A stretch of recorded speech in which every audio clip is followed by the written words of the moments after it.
So I think it's a very fine line, and I do think that it is right to be cautious about being overly emotionally invested in any kind of this work because it can create blind spots. That's, of course, the fear, right? And we don't want our own emotional investment to bias our journalism.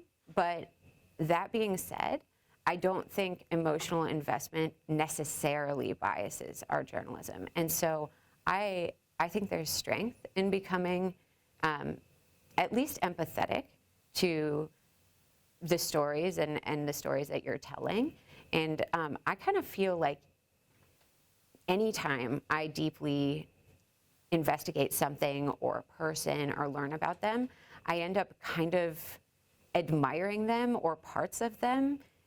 Even people you might not think that you do. There's just something about getting close to someone, being able to tell their story. You can't not kind of get involved a little bit in their story. And I think that's okay as long as we're constantly questioning ourselves as well. Is there something I could be missing?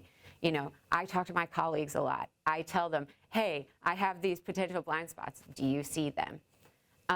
But to be more specific, when the tower collapsed in Surfside, Florida, a year and a half ago, I live right there. I live, you know, those were my neighbors that died in that collapse, and I ended up, you know, being the primary investigative reporter on that story. And that was not something that I could emotionally disconnect from. I would spend all day reporting and digging for facts and truth, and then at night, the way that they would remove remains or evidence out of the site is they would create this like motorcade of police vehicles that would escort the human remains off of Miami Beach onto the mainland where they were processing them.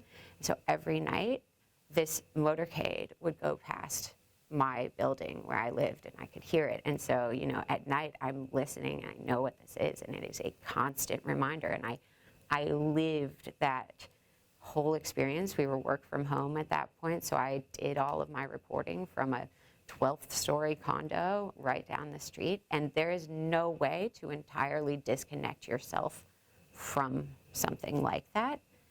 But I think that it gave me a lot of empathy. When people were angry, they wanted answers faster.